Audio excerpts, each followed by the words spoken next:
o estresse, ele não faz só a pessoa dormir mal. Quando a pessoa dorme mal, ela não regula, sei lá, N hormônios, né? Ela pode ficar gorda porque está com estresse, entendeu? O que é o comum hoje de um paciente da fitocanábica? Não tem nada a ver com um adolescente ou um jovem tentando achar uma desculpa para usar a planta. Não tem absolutamente nada a ver com isso.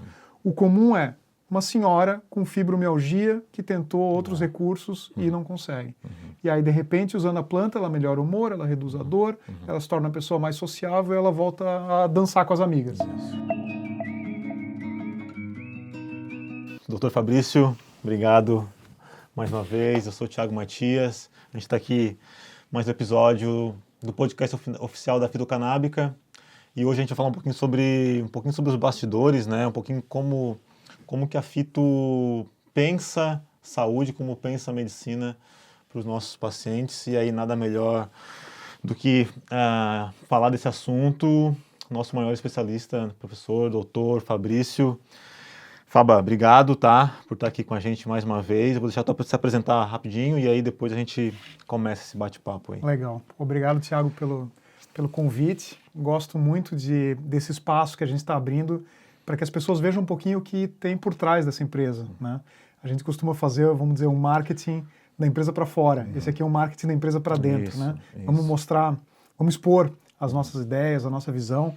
E para mim, isso é algo que vem sendo construído na minha carreira, que parte de algo muito especializado, né? Sou farmacêutico, sou farmacologista de canabinoides. Eventualmente, já contei a história que um paciente chegou com um frasquinho para mim e aí tudo mudou, né? Você percebe que o conhecimento que você tem é útil para além da bancada. E aí tem toda uma jornada minha de empreendedorismo, de sair da torre de marfim da academia, e isso culmina com a Fitocanábica, né? Que é uma empresa clínica, né? Uma empresa que trata pacientes. É a primeira vez na vida que eu estou participando de uma iniciativa dessa, e é muito legal, é muito recompensador saber que a gente está impactando diretamente na saúde das pessoas. Pela minha conta, já passaram de 5.000 pessoas impactadas pela fitocanábica. Cara, muito legal. E aí tu falou uma palavra que é muito importante, né? Tratar, né? Então, é uma empresa que trata no sentido literal da palavra, e a gente estava conversando aqui antes de começar oficialmente, o cuidado que a gente tem tido em tratar e cuidar das pessoas ao longo da jornada, né?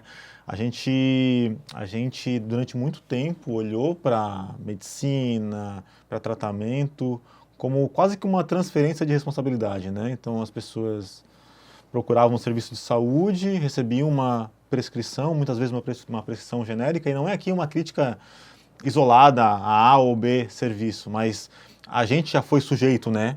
Desse mais tipo, passivo, né? Isso, né? E a Fito entendeu que os pacientes que a gente recebe precisam de tratamento, mais cuidado, mais acompanhamento. Então, eu vou pedir para que você fale um pouquinho sobre isso, né? E como é que a gente está pensando esse universo de tratamento que envolve olhar mais para a pessoa, fazer com que a pessoa seja um pouco mais protagonista do tratamento, para que ela aumente nível de consciência, inclusive para que saiba o que ela está, né? Que tipo de tratamento ela está submetida. Legal. Eu vou contextualizar um pouquinho, porque para mim isso é uma evolução natural, primeiro, do mercado, né? Da maneira como ele foi construído aqui no Brasil, e conversa com essa questão do amadurecimento do paciente, vamos dizer assim, né? De como ele se posiciona em relação à própria saúde, à própria vida, né? Porque afinal, o que é a saúde? Vamos dizer, a integralidade da vida, é a manutenção da vida na sua melhor forma, né? Assim que eu enxergo a saúde, perfeito. Contrapondo um pouco aquela visão de ausência de doença, né? Então, acho que a gente passa por essa mudança de consciência que é mais global, né? Que não é só da fitocanábica, ou só de Floripa, ou só do Brasil. Bom, esse mercado de cannabis medicinal, ele se constrói muito a partir da iniciativa do paciente, né? Mas qual é o paciente, né? Quem começou isso? Os pacientes completamente desassistidos, que não tinham nenhuma outra opção, que já tinham tentado todos os recursos possíveis. Esses caras batem na porta do médico e falam, olha, eu encontrei uma solução. E qual é a primeira resposta do médico? Não tem evidência. Braço cruzado mesmo, porque assim, com essa imagem, né?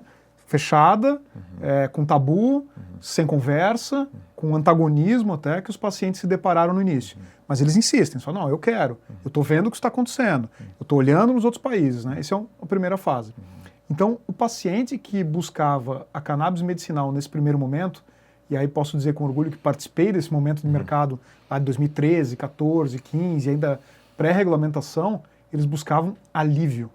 Alívio de um sofrimento assim que não dava para lidar, um alívio difícil de tolerar, intolerável, essa é a palavra que eu estava buscando. Num segundo momento, a gente tem um amadurecimento e um reconhecimento, pelo menos, do potencial medicinal dessa planta. E aí, pelo menos quando os pacientes iam, né, até os médicos, eles não tinham tanto antagonismo.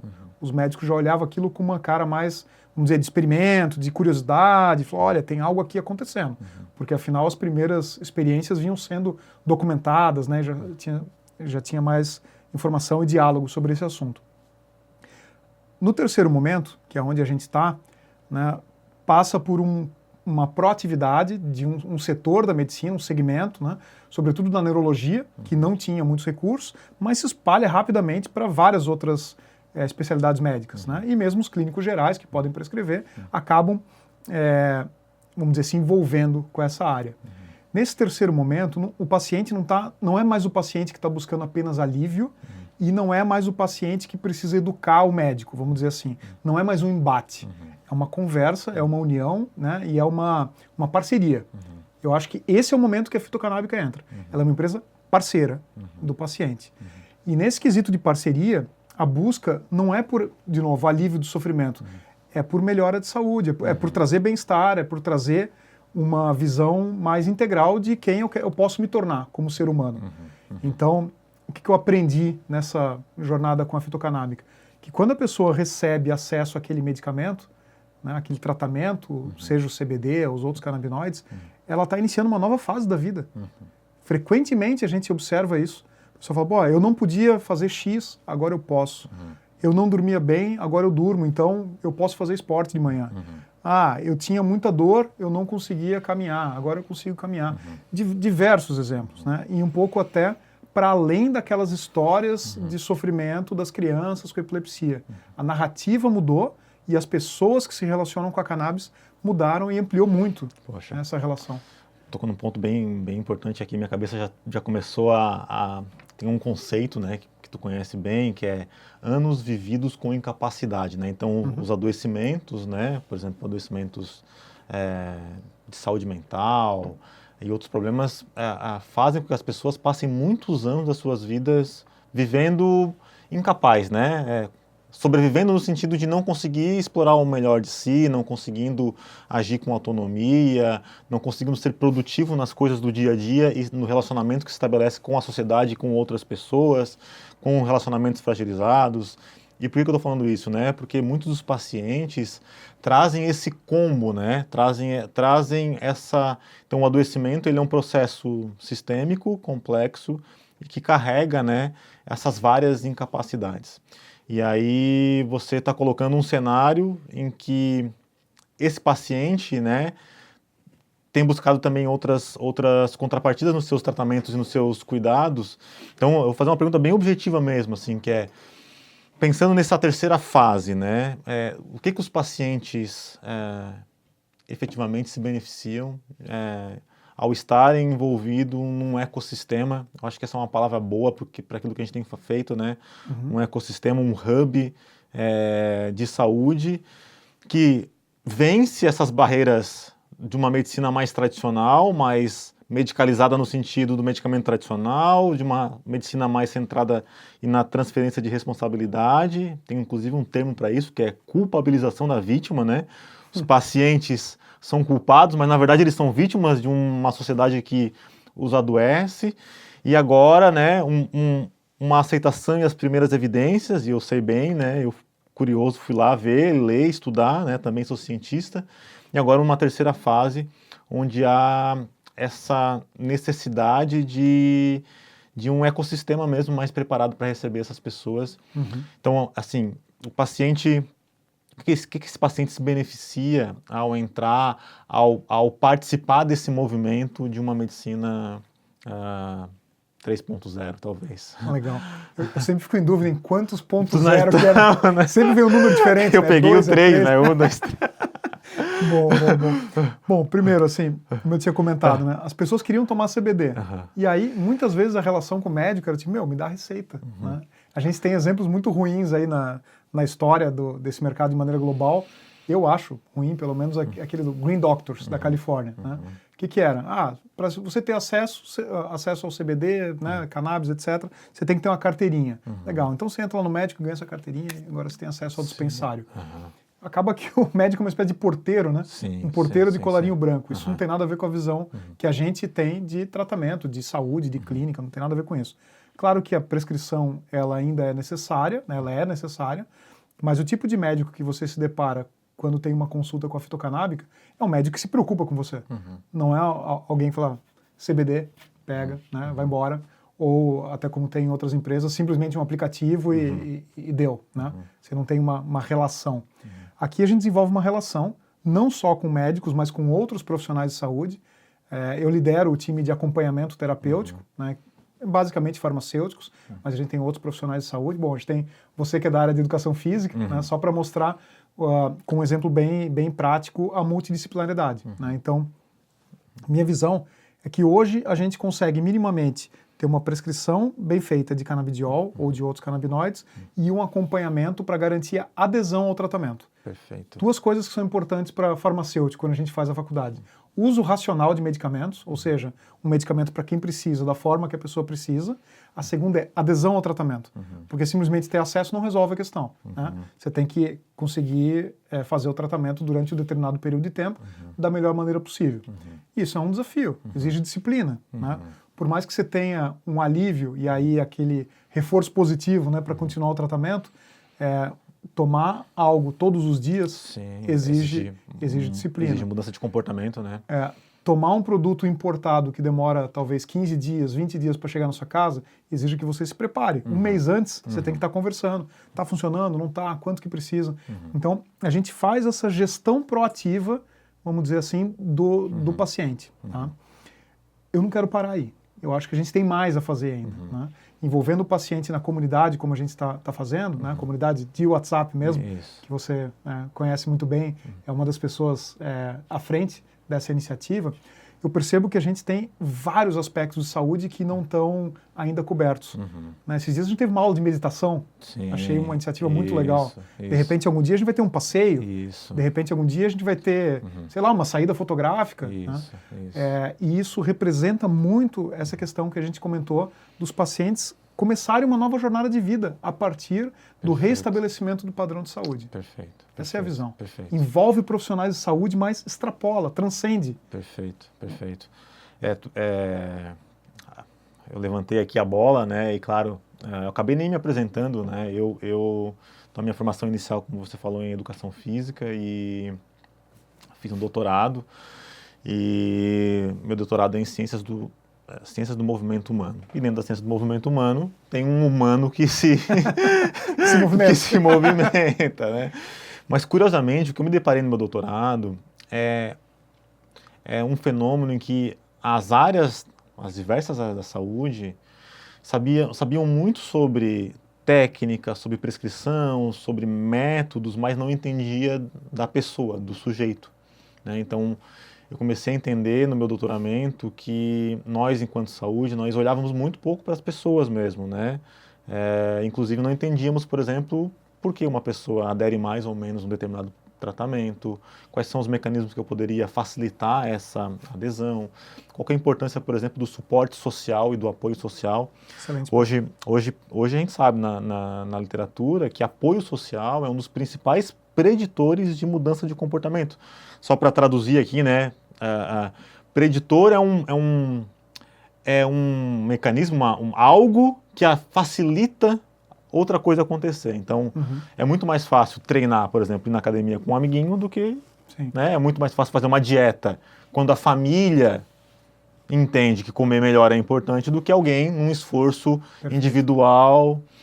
Então, a comunidade, né, a Fitomais, que é esse hub, né, o mais, ele tem essa ideia, inclusive, né, de ser além, né, de colocar pessoas que compartilham dificuldades e problemas em comum, e muitas vezes no adoecimento a gente tende a se perceber muito sozinho nesse barco, então um espaço de escuta mesmo, um espaço ativo de escuta, mas não só isso, né, mas também um espaço para permitir que as pessoas compartilhem as suas potencialidades, né, porque a gente, ao perceber um pouco da experiência do outro, eu consigo também visualizar melhor as minhas melhoras, as minhas conquistas, porque de fato, assim, é muito difícil encontrar a luz quando tudo parece muito dificultoso. Então a comunidade, ela tem essa prerrogativa. A ideia é que um paciente inspire o outro. Inspire o outro, né? Tem um termo bonito para isso, chama experiência vicária, que é a chance que eu tenho de melhorar vendo pessoas progredir, né? Estando, né? Tu falou do Wesley, né? O Wesley é um bom exemplo disso, né? Ele criou um ambiente onde as pessoas ali, umas às outras, foram se melhorando coletivamente, né? Muito em função dessa experiência vicária que ele promoveu no primeiro momento como líder, e a gente tem feito isso lá na comunidade. E dentro desse grande universo, né?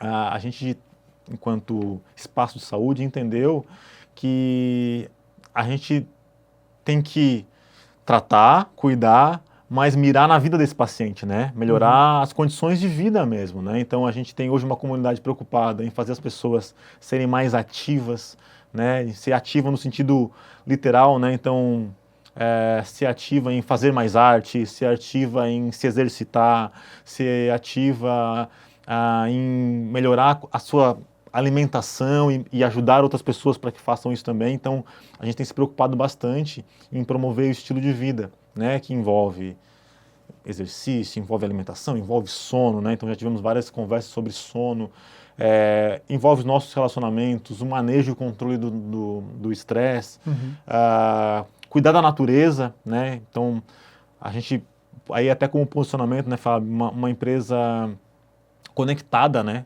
com a natureza no sentido, né, não uma empresa alienada, né, no sentido de que o mundo está aí pegando fogo. E tem uma flor no logo aqui, né? A gente nasceu por conta dessa flor, né? O mundo pegando fogo e a gente não pode estar passivo nesse universo. Então, o que a gente tem observado, agora falando de ciência, né, é que esse movimento sistêmico em torno da vida do paciente ajuda ele a melhorar também as condições de saúde dele, mas também ajuda ele a aderir e a entender melhor o tratamento. Então a gente faz uma coisa que a gente chama de aumentar nível de consciência. Muitas pessoas falham nos tratamentos porque não tem um nível de consciência adequado para lidar com, às vezes, com um antibiótico mesmo. Sim. Né? Porque ele é de fora para dentro. Ó, toma, né? Lidere a sua vida. E o paciente tem dificuldade de tomar 7 dias de antibiótico, por incrível que pareça. Então essa preocupação sistêmica faz parte da natureza da fito, né, que eu acho que é um diferencial, inclusive. Você comentou um exemplo, acho que excelente, de antibiótico, que acontece o seguinte: a pessoa tem que tomar 7 dias, né, os antibióticos mais comuns. Ele toma 3, melhora e para de tomar. Exatamente. Né? E isso é muito comum. Numa coisa tão drástica quanto uma infecção, mas acontece em todos os aspectos da vida. Exato. Eu tenho ansiedade. Beleza. Em uma semana, o CBD começa a reduzir, né, a melhorar a ansiedade. A pessoa não tem mais ansiedade, para de tomar, desequilibra novamente. Então, acho que aumentar o nível de consciência tem a ver com isso, né? Com ser disciplinado, com ser protagonista, com entender o valor daquela intervenção na tua vida como um todo. Né? Em saúde mental, eu vejo muito isso acontecer. Primeiro por conta do certo tabu que a gente tem com tarja preta, vamos dizer assim, aqui no Brasil. Né? Ninguém quer tomar tarja preta, parece que é um rótulo, né, que você bota na pessoa. E aí, bom, toma 1 mês, 2 meses, 3 meses, meio ano, começa o papo de, como é que eu vou desmamar desse negócio? Porque eu não quero depender do medicamento. Né? É curioso que no caso dos canabinoides, né, do CBD, ele nasce num contexto de droga em que a dependência é algo importante e preocupante, e ele vai para um outro contexto de saúde, mas que também tem essa pecha, né, do eu não quero depender de medicamentos. Então, eu acho que é algo sutil, assim, né, de seja disciplinado no seu tratamento, saiba que isso é importante para você, né, e discutir essa questão do não usar como muleta. Né? E aí que esse resgatar a própria vida, o protagonismo, faz com que eventualmente você cultive hábitos melhores, né, e, vamos dizer, retonifique o seu sistema endocannabinoide. Eu acho uma curiosidade, né, incrível, não sei o quanto você já viu sobre esse tema, mas o estilo de vida mexe com o tônus endocannabinoide. E aí vou me permitir falar um pouquinho assim de ciência um pouquinho mais profunda para quem, para os interessados aí, né, mas o sistema endocannabinoide, que é onde a planta age, né, ele faz uma homeostase do organismo como um todo. O que é homeostase? É o equilíbrio, né? Faz com que o nosso organismo funcione. Ele é tão importante que metade dos neurônios do nosso cérebro tem receptores canabinoides. Metade. Né? Então, assim, muito importante. E no nosso organismo como um todo. Então, ele regula hormônio, regula inflamação, regula crescimento de ossos, por exemplo, de vários tecidos. Então, portanto, regula câncer, né, que é um crescimento desenfreado, regula fome, regula sono, regula motivação, praticamente todo o processo do nosso organismo, difícil nomear algum processo que não sofre a influência desse sistema. Estresse, por exemplo, que você mencionou, está altamente relacionado. E aí, o que já se sabe? Coisas como meditação, mexe com o sistema endocannabinoide. Caminhada, exercício aeróbico de maneira geral, leitura, né, para falar das coisas boas, alimentação de alguns tipos, tem precursores dos endocannabinoides, que nada mais é do que uma maneira natural de manter o teu organismo equilibrado. E que num determinado estágio de desequilíbrio você precisa de um estímulo externo, né? Mas a gente produz substâncias semelhantes. No lado negativo, coisas que mexem no sistema endocannabinoide, o que mais mexe é estresse. Estresse, preocupação, né? Que afeta 2 em cada 3, 2 em cada 3 pessoas da sociedade moderna vivendo em centros urbanos, né? Nunca esqueço ali um artigo, foi 2013, já está desatualizado, mas era assim, o maior burden de saúde mental, né, do planeta, estresse, causa de ansiedade e depressão. Todo mundo vai ter um episódio desse na vida e alguns não vão sair desse quadro. Né? Então, esse desequilíbrio do sistema endocannabinoide faz com que a pessoa entre nesse quadro de doença e, felizmente, agora a gente achou a ferramenta para tirar. Né? De repente, a partir desse resgate, pode começar o cultivo de hábitos saudáveis para manter o tônus bem, né? Perfeito, porque isso é uma coisa bem importante de ser dita, assim, pensando até em linhas de tratamento, né? Muitas pessoas que eventualmente estão nos ouvindo aqui se sentem ou se percebem até culpadas por não conseguir colocar os seus projetos, né? E aí vai para a internet e vê todo mundo aparentemente saudável, se exercitando, e a pessoa muitas vezes com dificuldades, né, de dar os primeiros passos. Então, os adoecimentos, né, e vou falar um pouquinho mais da minha especialidade aqui, principalmente os adoecimentos de ordem mental, psicológico, né, eles são muito incapacitantes para hábitos, né, eles eles geram uma incapacidade de ação mesmo, né, a gente perde essa Só fica paralisada, né? O inglês tem uma palavra muito boa, né, que é willpower, né? Força de vontade. Que é essa força de vontade, acho que no inglês fica bom porque é justamente, ele é bem literal, né? Então esse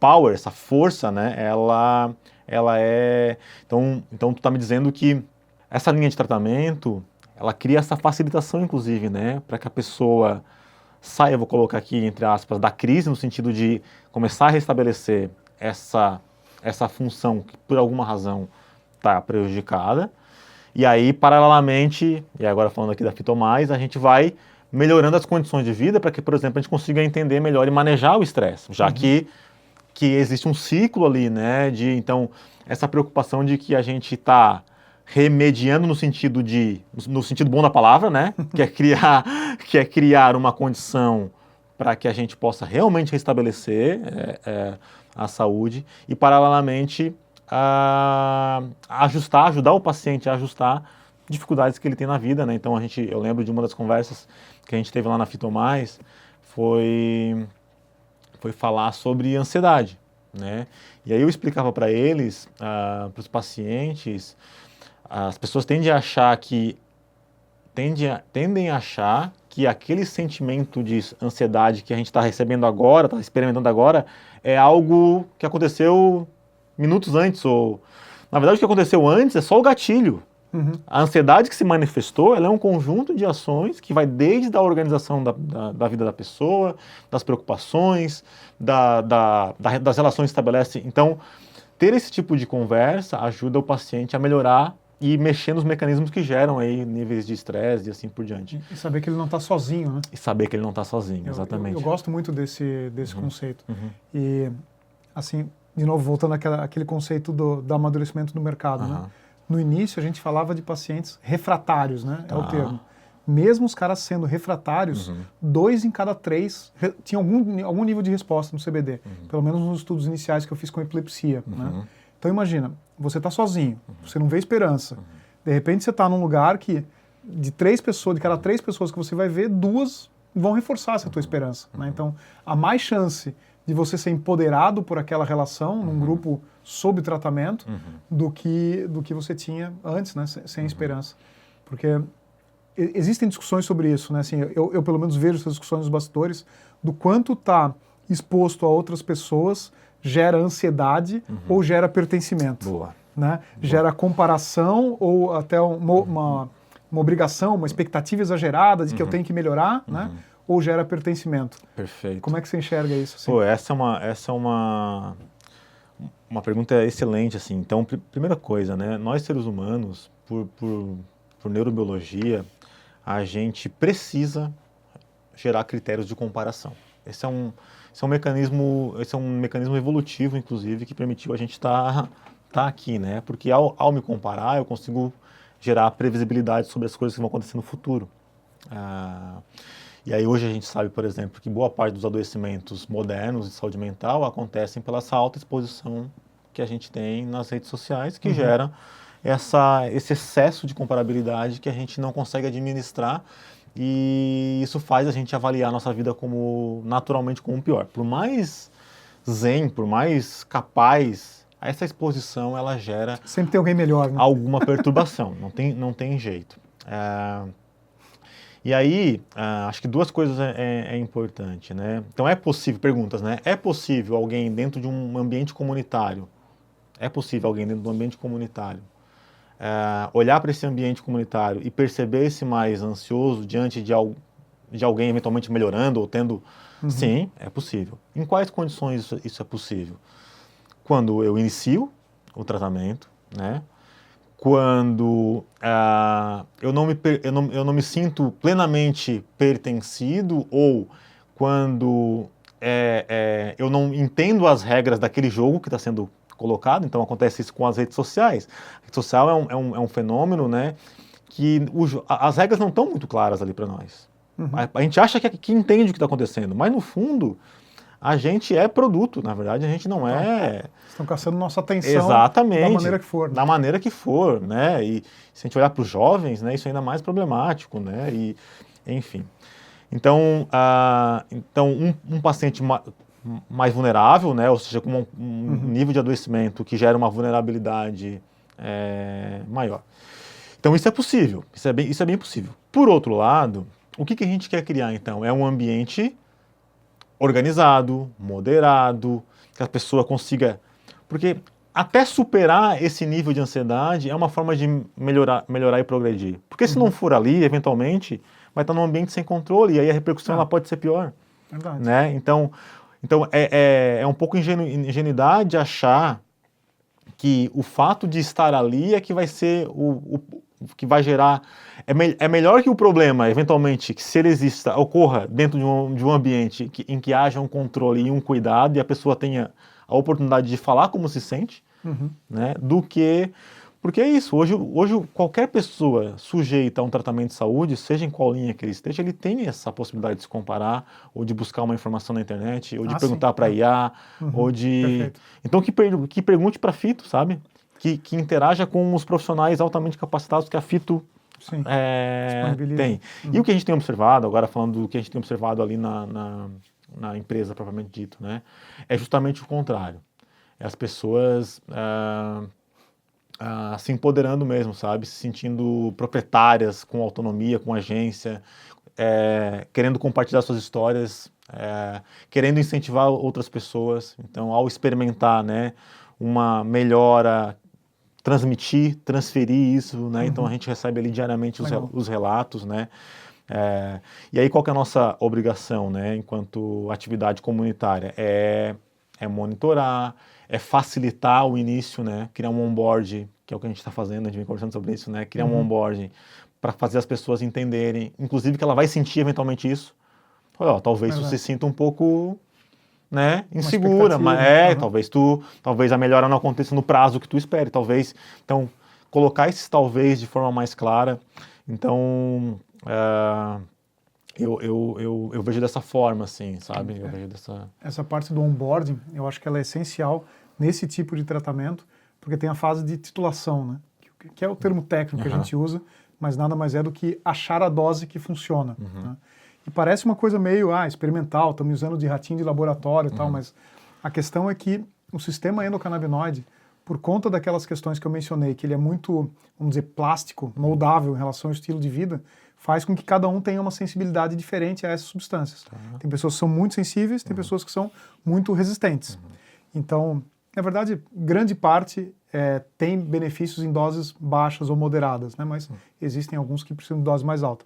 A questão é que o médico não consegue saber muito bem, a priori, em que faixa de dose que a pessoa vai responder. Então você precisa ir devagar, você precisa ir tateando, né? E observando, e monitorando, como você está comentando. Então, esse ambiente controlado de observação e cada 2, 3 dias, entrar em contato, falar como é que você está? E aí, funcionou, não funcionou? Está sentindo algum efeito adverso? Isso é essencial no início do tratamento. Para que não aconteça o paciente não fique órfão, sozinho, com um produto em casa e só consiga ter um atendimento do médico depois de 45, 50 dias, 2 meses. Né? A gente faz um acompanhamento controlado desde a primeira semana. Em geral, os pacientes acham ali a dose entre 2 e 3 semanas. Que é o tempo em que dá essa ansiedade. Fala, eu achei que ia funcionar de primeira, para o fulano que me recomendou, funcionou, a primeira noite já dormiu bem. Olha, para muita gente acontece mesmo. Né? Então, 2 expectativas que eu vejo que as pessoas têm. A primeira é, quero que funcione logo, né? Claro, todo mundo tem essa expectativa de um remédio, vamos dizer assim, né? E algumas vezes não vem. Por quê? Porque existe essa necessidade da titulação, que é ter o máximo de efeito positivo, com o mínimo ou na ausência de efeito adverso. Né? Mesmo os efeitos adversos, quando acontecem, são passageiros, geralmente no início, tem a ver com, às vezes, uma indisposição, se você toma óleo, né, uma disposição gastrointestinal, às vezes um pouco de sonolência, tem que ajustar a dose, né, tem sensibilidades diferentes. E no outro lado, o outro extremo, a expectativa de que eu vou largar os medicamentos, né? Até os outros medicamentos. Até a turma fala, vou largar os alopáticos, né? Sim. E ela se identifica muito com a planta, ao ponto de dizer, eu quero que essa planta funcione para mim. Eu acho muito interessante como acontece nesse tratamento. Assim. Para a maioria das pessoas não é um tratamento qualquer, não é um produto qualquer, é algo que ela deseja, ela quer ter uma relação com aquilo, inclusive dispensar os demais, né? Então, claro que isso gera uma expectativa, né? Gera uma ansiedade. Quero que funcione logo, quero que seja o único e quero me ver livre dos outros. Quero que faça parte da minha identidade ao ponto de eu... Eu vejo assim, tem um livro que para mim foi muito influente assim, na maneira de pensar a vida, que é o Drive, do Daniel Pink. Não sei se você já viu. Não conheço. Esse livro é muito legal. Em português acho que foi Motivação 2.0. Faz muito tempo. E aí ele fala sobre como que as pessoas engajam, né? Enfim... Ele parte de um experimento muito legal, que é experimento de remunerar versus outros incentivos. E aí ele mostra que as pessoas têm essa motivação externa, né, a remuneração, ou ganhar um presente qualquer, isso funciona para as tarefas que são repetitivas, para as tarefas que são chatas, para as tarefas que ela não se motiva pela própria tarefa. Na saúde não é assim, é outra coisa. Né? Não adianta você dar um brinde para a pessoa. Para que ela se motiva? Sensação de que está melhorando, né, e propósito. Então, assim, se eu estou ficando bem, se eu estou interagindo com outras pessoas, se o outro está percebendo que eu estou ficando bem, e eu tenho um motivo para aquilo, né, então eu vejo que o tratamento com cannabis está muito imbuído desses elementos, e está muito imbuído de propósito, dessa vontade de ter uma relação com a planta. Perfeito. E duas coisas que me chamaram a atenção, que eu acho que vale a pena a gente explorar um pouquinho para quem... Porque eu sei que tem muita gente que está, por exemplo, nos ouvindo e está, né, pensando, né, ou está nessa condição e quer uma alternativa para o tratamento, ou os próprios pacientes que já são, né, clientes e querem entender Enfim, então acho que vale a pena a gente discriminar algumas coisas aqui, né? A primeira, que é um tipo de atendimento que não está centrada nessa lógica mais mecânica, né? Como acontece no mercado, né? Interage com um software, né? Ou com um app, recebe uma prescrição, o medicamento chega e a pessoa segue a sua vida, que é um modelo de negócio, né? E que tá aí. Então a Fito se posiciona num modelo de negócio em que, por exemplo, esse acompanhamento, ele não só ele é importante, mas ele é necessário na maneira como a gente entende saúde, né? Então, acho que isso é bem importante. E, claro, tu explicou muito bem, né? Inclusive para fazer esse ajuste de dose, para acompanhar o paciente nas primeiras... Né? E o que é importante, o paciente não paga mais por isso. Isso está incluído, vamos dizer, no preço da consulta, no preço do tratamento. Né? Mas tem profissionais acompanhando ele na jornada toda. Legal. A gente está fazendo um pouquinho de merchan, mas é importante, galera. E um pouquinho de propaganda não é mal para ninguém, mas é a realidade, né? E para informar as pessoas que estão interessadas. Exato, né? Que é assim, olha, existe possibilidades de posicionamento no mercado. E a gente está nessa concepção de saúde. E tem uma outra coisa também, falando do outro lado, vamos dizer assim, a fitocanábica não é uma empresa que faz diagnóstico. É importante também as pessoas saberem isso. Falar, eu tenho dúvida se eu tenho autismo. Tal. Não é na fito que você deveria. Eu tive uma convulsão, eu não sei se eu vou ter uma epilepsia ou não. Tal. Não é o tipo de tratamento o tipo de abordagem que a gente especializou. Qual que é a nossa especialidade? O tratamento com a cannabis medicinal a partir de um ponto de que a pessoa já reconheceu a doença, vamos dizer assim, né? O seu desequilíbrio. E o que é muito comum? Médicos que não têm experiência com cannabis referendar os seus pacientes para fitocanábica. Né? Geralmente acontece, ou o paciente está curioso e quer experimentar esse tratamento, então quer ter acesso a um médico, né, e profissionais que conhecem, ou o paciente já está desenganado com todas as outras opções que tem de tratamento e quer buscar uma alternativa, ou 3, o próprio médico falou, olha, acho que a cannabis pode servir para você, mas eu não tenho conhecimento suficiente. Né? Então, são esses 3 perfis. Assim. Legal. Então, acho que é bem importante esse posicionamento mesmo e entender essa dinâmica do acompanhamento, né? Porque isso realmente faz muita diferença no tratamento e ajuda, inclusive, a administrar essas questões relacionadas à própria ansiedade, né? E esses caminhos deixado bem claro, inclusive, não só pelo médico prescritor, mas por toda a equipe de acompanhamento, né? Que é O meu sonho é que a gente realmente possa virar um hub de saúde e ter à disposição nutricionista, psicólogo, né? Preparador físico, toda sorte de profissionais que realmente conseguem fazer programas personalizados. Perfeito, assim, né? Iniciar com a personalização, vamos dizer, da dose, que é inerente a isso, mas ir para um programa personalizado de saúde mesmo. Claro. Essa é a minha visão, sabe? Sim. De maneira global. Não sei quando que a gente vai chegar aí, mas eu acho que esse é o caminho. Inclusive reconhecendo, né, reconhecendo essa necessidade mesmo da integração mesmo, de saberes, dar mais, de saberes, de dar mais potência, né, gerar mais, posicionar o indivíduo como central nesse universo. Vamos ver como é que a gente pode, né, te ajudar no sentido integral da palavra. Muito, muito legal isso. E aí o outro ponto que eu acho que vale a pena explorar aqui também para quem está ouvindo talvez pela primeira vez, são os mitos, os tabus. Eu sei que tu já falou isso muitas vezes, né? Acho que é a coisa que talvez que mais te pergunte. Mas ainda existem, né, mitos e tabus, e quando a gente fala, inclusive, em aumentar o nível de consciência, a Fitomais tem a comunidade tem esse propósito, inclusive, né, de a gente juntos discutir um pouco esses mitos e tabus, porque eles existem, eles podem fazer parte e a gente quer... Como é que tu poderia, assim, eu sei que é muita coisa, mas daria mais um podcast para falar só sobre isso, né? Acho que é uma boa sugestão. Bom, quando eu comecei era pior. Então, assim, quando me perguntam sobre isso, né, falam assim, você acha que é muito difícil ter acesso ao tratamento, tem muito tabu, tem muito preconceito? Existe uma parcela da população que ainda é conservadora e talvez sempre vai ser conservadora, independente do que a gente falar, né? Mas mesmo essa parcela já tem um grau de consciência maior, né? E quando eu comecei era muito pior, há 20 anos atrás, né? Mas o que ainda resiste? Primeiro, essa questão de que, a planta foi demonizada, tudo que vem dela é ruim, né? O que é ruim? Faz mal, gera dependência, gera prejuízo, né? E os prejuízos que a gente costuma falar deixa sequelado, né? Ou mata prejuízo cognitivo, mata o neurônio, né? Mata neurônio, né? Você não vai ser ninguém na vida se você usar essa planta, você vai mal na escola, né? Ninguém vai te respeitar. Então, uma coisa que ela passa um pouco do efeito biológico e se associa aos estereótipos. Isso. Né? Olha, quando você faz tratamento com cannabis, né, nada do que você espera em relação ao usuário, né, mesmo desfazendo os tabus, nada disso se aproxima do teu universo. Né? O que é o comum hoje de um paciente da fitocanábica? Eu vivo conversando sobre isso. Não tem nada a ver com um adolescente ou um jovem tentando achar uma desculpa para usar a planta. Não tem absolutamente nada a ver com isso. O comum é uma senhora com fibromialgia que tentou outros recursos e não consegue.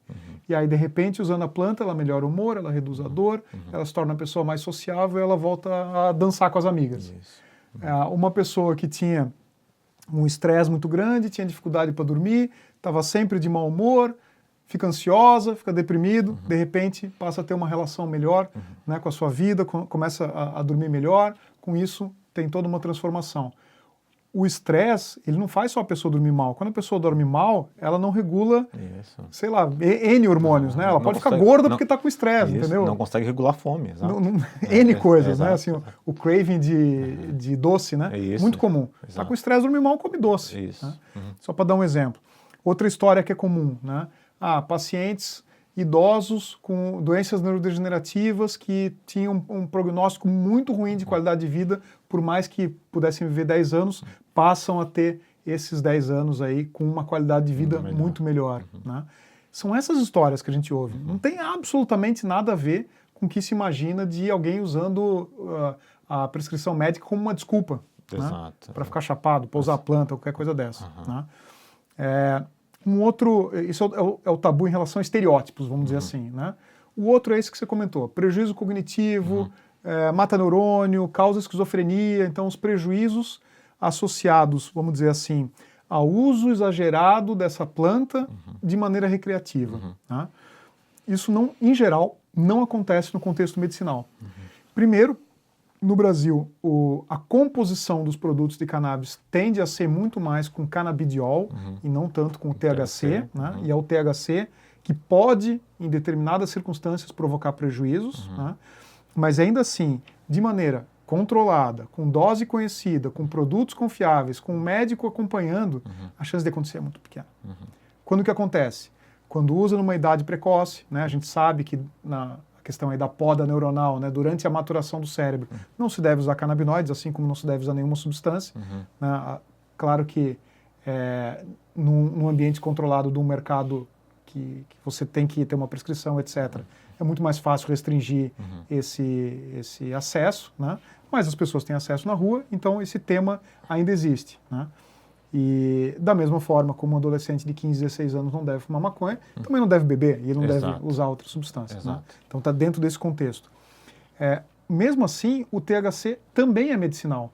E você pode se deparar em determinadas circunstâncias de saúde tendo a necessidade de usar THC, tá? Sobretudo na parte de dor. Quando que acontece isso? Num nível em que a pessoa já estaria tomando morfina. Né? A pessoa vai tomar opioide. É esse tipo de caso que é indicado o canabinoide. Então, considerando o custo-benefício, o THC faz menos mal do que a alternativa. Sim. Por quê? Porque os opioides são altamente viciantes. Né? Então, na minha visão, é tudo uma questão de custo-benefício. Né? E depende da composição, depende do estado que a pessoa está, depende de qual é a indicação clínica. Vou te dar um exemplo que surgiu na discussão do grupo, na discussão terapêutica. Né? Paciente com histórico de esquizofrenia na família, que, obviamente, quando a pessoa tem esse tipo de coisa, a cannabis pode ser um gatilho, tá? Isso já tem ciência consistente em relação a isso, não dá para a gente ignorar. Né? Então tem que ser cuidadoso com o THC nessas circunstâncias e que, por conta do uso de outros medicamentos, já teve histórico de queda. Aí a pergunta foi, bom, a cannabis pode ser um recurso para essa pessoa? Porque, inclusive, tinha a expectativa de que estava tomando muito remédio, queria reduzir. Né? Então, as pessoas veem a cannabis como esse substituidor né, dos remédios. Bom, a primeira pergunta é, depende para que ela quer usar. Qual é a indicação clínica? Isso. Porque se é uma pessoa que tem 10 convulsões por dia, que não é o exagero, tem paciente assim, e ela tem um potencial risco de esquizofrenia, olha, numa situação de convulsão, ela tende a usar mais CBD. Não tem dúvida de que os benefícios superam os potenciais riscos. Agora, é uma pessoa com dor, né, neuralgia do trigêmeo, aquela dor aqui do rosto aqui, vai ter que usar uma dose alta de THC. Eu seria mais conservador, tem que ter mais cuidado. Né? Então, assim, tudo na medicina, no cuidado com a saúde, é uma questão de custo-benefício. Né? Existem riscos no uso da cannabis? Existem, eles devem ser monitorados, devem ser cuidados. Mas num contexto de saúde, num contexto de prescrição, é muito incomum que isso aconteça. E quando acontece, a gente consegue identificar. Né? A gente consegue baixar a dose, consegue ajustar. Então as pessoas podem vir muito seguras, né, para o tratamento de cannabis, sem trazer esses... A gente mencionou só 2 tabus aqui, né? Sim. Mas os estereótipos e o prejuízo cognitivo, esquizofrenia, esse tipo de coisa. Tá? Quando a gente olha para essa comunidade, né, 5 mil pessoas já tratadas de cannabis, com cannabis na fitocanábica, não existiu um caso que eu possa me lembrar de que a pessoa foi, assim, teve algum prejuízo sério ou que quis parar o tratamento porque não valeu a pena, sabe, assim, às vezes as pessoas param o tratamento porque não encontrou a resposta que queria, ou era muito caro, a alternativa mais barata também resolvia, mas assim, é muito incomum as pessoas se depararem, ou raro, para não dizer que nunca acontece, as pessoas se depararem com algum desses medos, esses fantasmas que foram construídos em torno da planta. Isso é realmente mito. Então aí, assim, só reforça a importância desse tipo de comunicação, né? Agora, independente até da questão da empresa e né, assim, da comunicação social mesmo, né? Perfeito, e de a gente democratizar um pouco mais de acesso à informação e aí, né, a gente está aqui com um especialista, né, que tem um doutorado nessa área, que, né, trabalhou nos primeiros estudos, né, nos primeiros chama de trials, né, de ensaios clínicos nessa área. Então, isso reforça bastante a importância dessa conversa. E tem uma coisa muito interessante que está acontecendo no Brasil também, que é a farmacovigilância, que é uma coisa que se faz pouco. Em geral, é algo necessário para medicamentos que estão no mercado, e isso fugia um pouco à regra de canabinoides, porque eles não estão assim, a classificação não é medicamento exatamente, né? Tem uma classificação particular.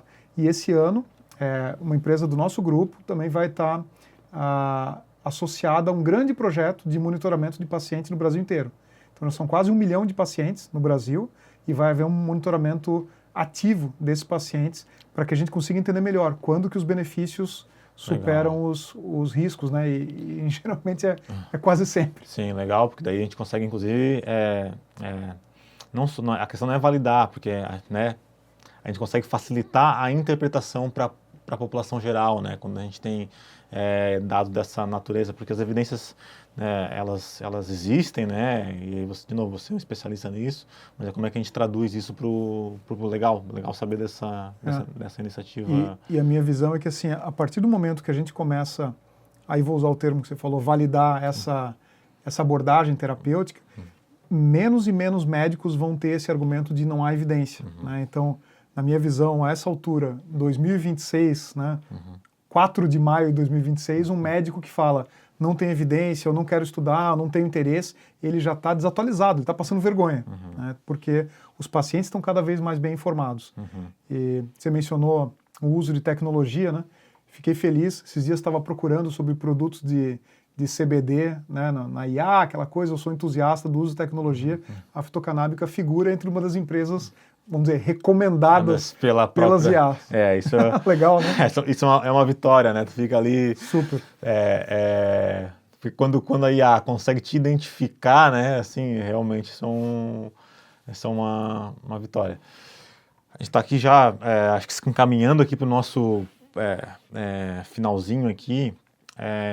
Eu tenho 2 pontos que eu não quero deixar de discutir antes da gente terminar. O primeiro deles é assim, é uma questão até mais pessoal, Fabrício, assim, que algumas coisas surgem né, por necessidades do mercado, mas não é o caso, não é o caso da Fito, né? A Fito ela é uma junção de múltiplas ideias, né? E ela é uma junção de uma família, né, que encontra propósito. Acho que isso é importante falar, assim, né? Que eu acho que é uma coisa que talvez tu nem fale abertamente, mas que eu acho que vale a pena transmitir um pouco dessa... porque uma coisa são as câmeras aqui, né? Outras coisas, o bastidor e quando a gente está conversando. E essa é uma coisa que eu saquei, assim, né? Na minha conversa com o Alex, na minha conversa contigo, na minha conversa com o João, que a gente falou muito do propósito para os outros. Né? Então, o que eu queria explorar um pouquinho, assim, é o propósito de vocês, assim, enquanto pessoa mesmo, sabe? O que tu espera, assim, pensando no que tu quer no futuro, o que você quer que a Fito se transforme, qual que é o teu propósito? Acho que vale a pena compartilhar um pouco disso, porque as pessoas às vezes não conseguem visualizar esse tipo de... Excelente pergunta. Fazia tempo que não me perguntavam isso, sabia? Quando eu comecei na área científica, lá em 2004, meu primeiro artigo, faz 22 anos já. As pessoas me perguntavam e assim, a expectativa era que eu respondesse algo em relação à planta. Eu quero estudar isso porque eu sou apaixonado por essa planta. Nunca foi o meu caso. Começou como uma iniciativa de curiosidade científica. Eu vi as pesquisas sobre o sistema endocannabinoide nascendo e olhava para aquilo e falava, nossa, que coisa incrível. A neuroplasticidade na época estava muito em voga, né? Então me embrenhei por essa questão da modulação dos estados mentais e emocionais. Sempre fui interessado nisso. Percebi o quanto essa intervenção conseguia mudar os estados emocionais das pessoas. Essa foi a minha motivação, vamos dizer, científica inicial, isso em 2003. Em 2013, 14, aconteceu, já era doutor, trabalhava na Redditor, no Rio de Janeiro, a maior empresa de saúde da América Latina. Aconteceu esse caso que eu te mencionei, de uma paciente, na verdade a mãe de uma paciente, né, a Guete, mãe da Sofia, chegar com o frasquinho assim e falar, olha, isso aqui está mudando a vida da minha filha. E aí eu olhei para aquele frasquinho e falei, cara, o que eu conheço, né, e naquela época já eram 10 anos de carreira, falei, o que eu conheço não vale de nada se eu não puder ajudar essa pessoa que está na minha frente. E ainda assim, eu fiquei, apesar dessa mudança de mentalidade, eu fiquei ainda muito tempo nos bastidores, né, construindo empresa, fazendo portfólio de produto, fazendo clinical trial.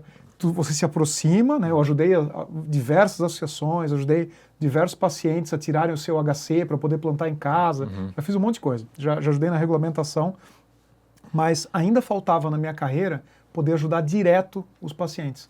E para mim esse é o significado da fitocanábica na minha história pessoal e profissional. Assim. Agora eu consigo diretamente ter impacto nas pessoas, e sim, já são milhares. Né? Eu me sinto muito orgulhoso, assim, o Fabrício, o farmacologista, realmente concretizando aquele meu sonho de farmacêutico, de quem começou a fazer a faculdade esperando ter uma caixinha com o seu nome, assim, entendeu? Agora tem essa caixinha, assim.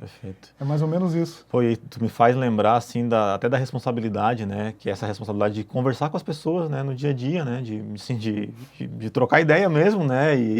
Vou te contar uma história muito legal, acho que essa a gente nunca conversou. Quando eu estava finalizando o mestrado, isso era 2005, estava acontecendo uma discussão forte aqui no país, né, 20 anos atrás, na época do Planet Hemp, quando o Planet Hemp foi preso. E a Soninha tinha sido também demitida, não lembro se era na Sport TV, alguma emissora, porque ela declarou que ela fumava. E aí teve uma capa, assim, acho que era da Isto É, alguma revista dessa, com a Soninha, com o Planet Hemp, não sei o que. Eu trouxe essa discussão no meu mestrado. Pô, meu mestrado era com um rato, com um experimento de bancada, não tinha nada a ver com isso. Mas eu falei, cara, eu sou um cientista que estou olhando para esse tema. Esse tema é altamente mal compreendido pela sociedade. Eu preciso falar sobre isso. E o que me inspirou foi a figura do orientador do meu orientador, na época estava vivo ainda, que é o professor Elisaldo Carlini, é um dos grandes pioneiros da cannabis medicinal no mundo e certamente o pioneiro do Brasil. E aí eu percebi que o Planet Hemp, quando pegava o microfone, tinha tabu, tinha preconceito, ia preso. Um cientista, quando pegava o microfone, não só tinha carta branca para falar o que pensasse, tinha essa idoneidade, como as pessoas ouviam e aplaudiam. Eu falei, cara, é isso que eu estou me tornando, é esse poder que eu vou ter de informar as pessoas e desfazer os tabus e conseguir informar. Então, assim, para mim foi um despertar muito interessante. E aí, por coincidência, eu tinha passado num congresso na Holanda. Minha primeira viagem internacional profissional foi justamente para a Holanda, né, que é uma sociedade que lida muito melhor do que a gente com esse tema das drogas em geral, mas também na cannabis. E aí eu comecei o mestrado com uma foto minha com uma latinha de sementes de cannabis, assim, do lado das tulipas, numa floricultura da Holanda. Eu falei assim, que tema que é esse? Né? Que aqui eles não podem nem falar, lá na Holanda a semente é vendida do lado de flores, são flores, né? E ao mesmo tempo aqui no Brasil tem gente que é presa, tem gente que é demitida por falar nisso, e o professor Carlini, que é, né, minha grande inspiração e de vários outros cientistas, fala disso a carreira inteira, né? E é louvado. Aqui na academia a gente pode falar, vamos usar esse poder do conhecimento e vamos transformar a sociedade. Foi algo que me despertou muito cedo na carreira, e eu tentei construir uma carreira de comunicador / cientista, assim, além de tudo. Legal.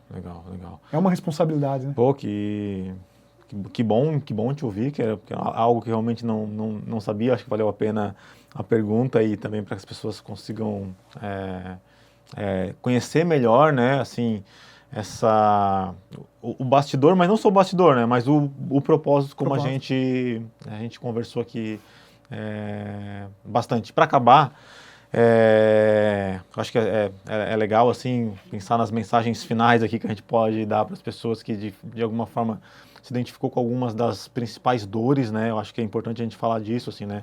Quais são as principais queixas que as pessoas, tu citou algumas, né? Sim. Fibromialgia, que vem associado com quadro de dor crônica, alguns adoecimentos mentais, epilepsia, o que mais que... Ansiedade, de maneira geral, dificuldade de dormir, né? Dores de maneira mais global, não só a fibromialgia. A fibromialgia é muito particular porque é desassistida, né? Não tem alternativa de tratamento. Aí você olha para as doenças neurodegenerativas, né?